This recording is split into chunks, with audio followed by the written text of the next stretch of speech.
में उपस्थित सभी जीवराजों को मेरे श्रद्धापूर्ण वंदन। जैसा कि आप सभी को पता है कि मेरा विषय है राग द्वेष के विधान का विस्तार।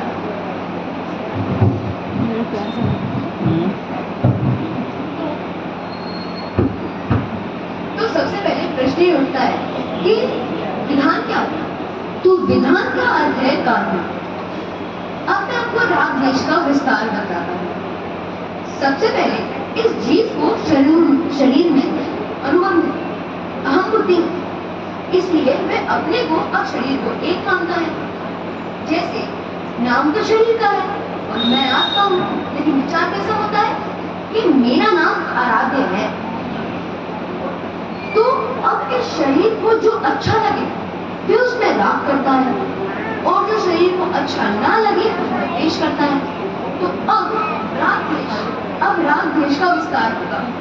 तो जो शरीर के लिए अनुकूल सामग्री लाए उससे राग करता है, और जो शरीर की अनुकूल सामग्री दूर करे या ले जाए उससे द्वेष करता है।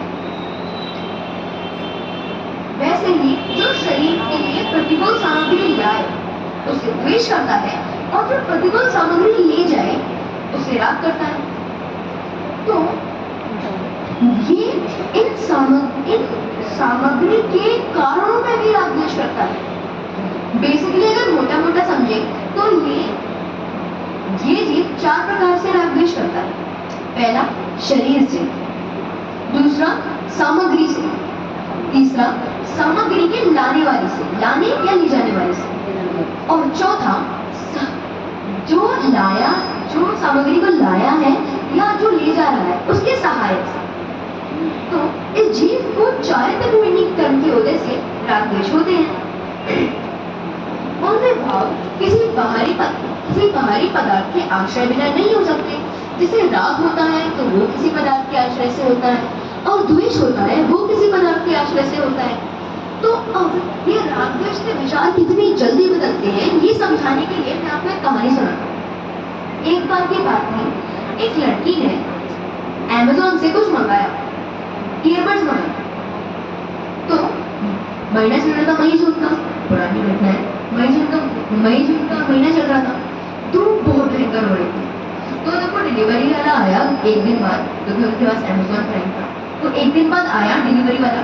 तो उसने बोला कि भैया आप बहुत थकी हुई लग रही है, पानी आपको पानी चाहिए? तो अब देखो उस डिलीवरी वाले के विचार, हो गया ना कि कितनी अच्छी बच्ची है, पानी ऑफर कर रही है, हो गया ना।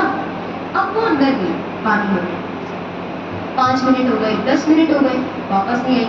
तो अब उसके विचार देखो, अब उसकी व्याकुलता देखो, उसका हो गया दिमाग खराब कि अगर देना ही नहीं था तो पूछा क्यों। तो हो गया तो इसका हो गया कि नहीं? हो गया। तो फिर जब वो वापस जाने ही वाला था तभी वो वापस आ गई कि मुझे लगा गर्मी ज्यादा हो रही है इसलिए मैंने शिकंजी बना दी। तो अब देखो उसके हाथ, अब देखो, अरे वाह कितनी अच्छी बच्ची है, शिकंजी बना दी। अब उसने हो गया ना, अब उसने वो शिकंजी पी, पहला घूंट पिया, खाया, कोई शक्कर नहीं। अब बताओ उसके भाव कैसी है ये, शिकंजी बनाने नहीं आती, बिल्कुल शक्कर नहीं है, हो गया द्वेष।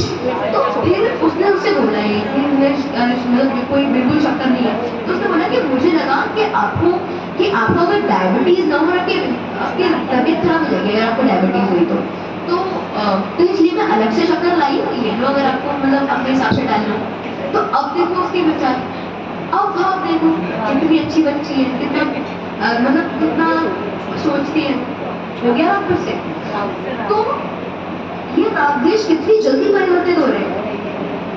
इस प्रकार उन पदार्थों और राग द्वेष के निमित्त रहने कितने ही पदार्थ मुख्य रूप से राग के कारण हैं और कितने ही पदार्थ मुख्य रूप से द्वेष के कारण हैं। जैसे बारिश किसान के लिए राग का कारण है कि उसकी फसल उग रही है, और कुम्हार और धोबी के लिए द्वेष का कारण है।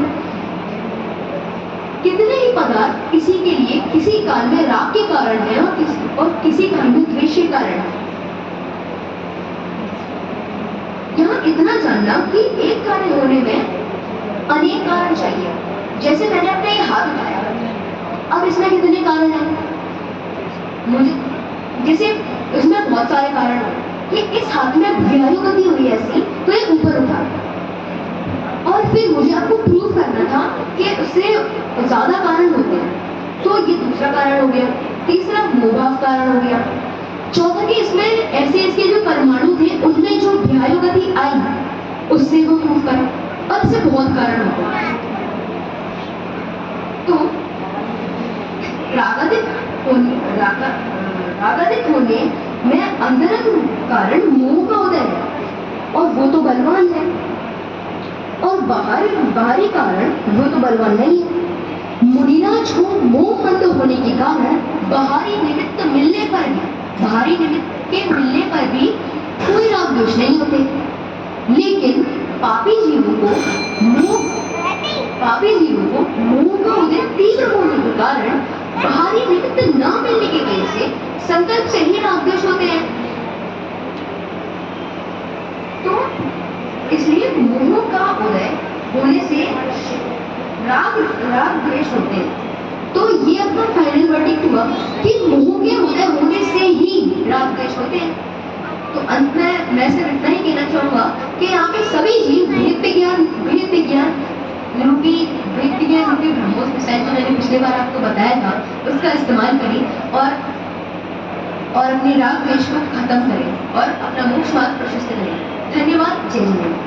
बहुत ही सुंदर वक्तव्य था। आराम इतनी सी उम्र में इतना बढ़िया उद्बोधन देना बहुत ही अच्छी बात है। कुछ